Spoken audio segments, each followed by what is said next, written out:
Summer holiday start ஆயிடுச்சு. வீட்ல இருக்கிற பசங்க ஸ்நாக்ஸ் கேட்டுட்டே இருப்பாங்க. அவங்களுக்கு இன்னைக்கு வாழைக்காய் வச்சு சூப்பரா ஒரு கட்லெட் எப்படி செய்றதுன்னு பார்க்கலாம்.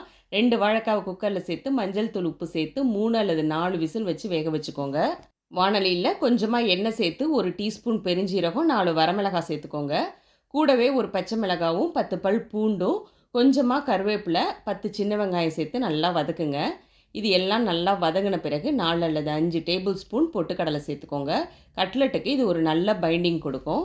என்னென்ன இன்க்ரீடியன்ட் சேர்க்குறேன் அப்படிங்கிறத ஃபஸ்ட் கமெண்ட்டில் பின் பண்ணுறேன், டிஸ்கிரிப்ஷன்லேயும் கொடுக்குறேன், செக் பண்ணி பாருங்கள். எல்லாம் நல்லா வதக்கி விட்ட பிறகு 1/4 கப் துருவின தேங்காய் சேர்த்து கலந்துக்கோங்க. இதை 1 நிமிஷம் நல்லா கலந்து விட்ட பிறகு 1/2 டீஸ்பூன் மஞ்சள் தூள் சேர்த்து எல்லாம் ஒன்று சேர வதக்கி விட்டு ஸ்டவ் ஆஃப் பண்ணிக்கோங்க. இது ஆறின பிறகு மிக்சர் ஜாருக்கு மாற்றிக்கலாம். மிக்சர் ஜாருக்கு மாற்றின பிறகு முதல்ல 2-3 பல்ஸ் கொடுத்து எடுத்து தண்ணி தேவைப்பட்டுச்சுன்னா மட்டும் கொஞ்சமாக தண்ணி சேர்த்துக்கோங்க. அதிகமான தண்ணி சேர்த்துற வேண்டாம். இது போல் அரைச்சி எடுத்து இதை தனியாக வச்சுக்கோங்க. இப்போது வேக வச்ச வாழைக்காவை ஒரு பாத்திரத்தில் மாற்றிட்டு இதை நல்லா மசிச்சு எடுத்துக்கலாம். மசித்த வாழைக்காயோட அரைச்சதையும் சேர்த்து நல்லா மிக்ஸ் பண்ணிக்கோங்க. ஒரே ஒரு சின்ன சைஸ் வெங்காயமாக பார்த்து பொடி பொடியாக கட் பண்ணி இதில் சேர்த்துக்கிறேன். ஏற்கனவே சின்ன வெங்காயம் சேர்த்து நம்ம வதக்கி தான் அரைச்சிருக்கோம். சாப்பிட்றதுக்கு இன்னும் கொஞ்சம் டேஸ்ட்டாக இருக்கிறதுக்காக நான் ஒரே ஒரு வெங்காயத்தை பொடியாக கட் பண்ணி இதில் சேர்த்துருக்கேன். கூடவே கொஞ்சமாக மல்லி இலையும் கட் பண்ணி சேர்த்துக்கோங்க. தேவையான அளவுக்கு உப்பு சேர்த்து நல்லா கலந்துக்கோங்க. எல்லாம் நல்லா கலந்து விட்ட பிறகு கட்லெட்டை வாழை இலை அல்லது பட்டர் ஷீட்டில் தட்டி எடுத்துக்கோங்க. வாழை இலையில் கொஞ்சமாக எண்ணெய் சேர்த்து ஸ்ப்ரெட் பண்ணிவிட்டு கையிலையும் கொஞ்சம் எண்ணெய் தடவிக்கோங்க, ஒட்டாமல் வரும். தட்டும்போது ரொம்ப தின்னாக இல்லாமல் பார்த்துக்கோங்க. ஒரு மீடியம் திக்னஸோடு இருக்கட்டும். உங்கள் விருப்பப்படி ரவுண்ட் ஆர் ஓவல் ஷேப்பில் தட்டி எடுத்துக்கலாம்.